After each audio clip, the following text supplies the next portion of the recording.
పిలిపించి మీరు దరఖాస్తు తయారు చేసి పెట్టండి. యథార్థంగా వాస్తవంగా ఎవరికైతే జాగలు లేవో వాళ్ళకి, ఇల్లు ఉన్నోరికి జాగున్నోరికి లేదు, ఇల్లున్నోరికి జాగున్నోరికి లేదు. గరీబోనికి ఎవరికైతే ప్లాట్ లేదో ఇల్లు లేదో వాళ్ళకు ఫస్ట్ ప్రిఫరెన్స్ ఇద్దాం, వాళ్ళకి ఇద్దాం. సరేనా? సరే. ఆ తర్వాత రేషన్ కార్డు ఎవరికైతే అవసరం ఉన్నదో వాళ్ళకు ఖచ్చితంగా రేషన్ కార్డు ఇస్తుంది. రైతు భరోసా ఇంకా 127 మందికి రుణమాఫీ కాలేదు. మనం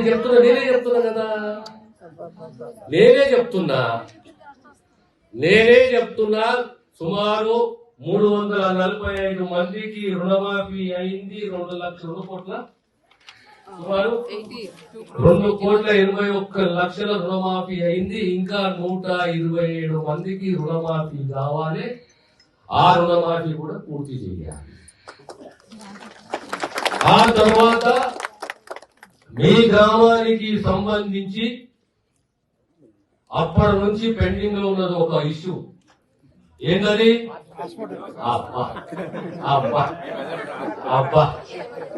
అప్పటి నుంచి కూడా పెండింగ్ ఉన్నది.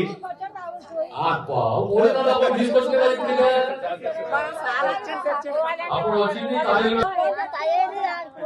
ఇప్పుడు మీ గ్రామానికి హాస్పిటల్ అవసరమా లేదా?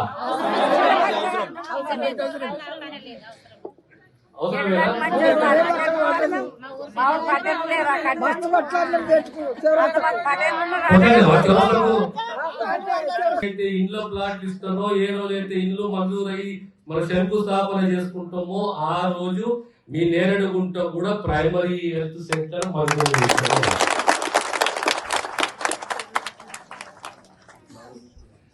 ప్రైమరీ హెల్త్ సెంటర్ మంజూరు చేసినాము. ఆ రోజే హాస్పిటల్ కు శంకుస్థాపన చేద్దాము.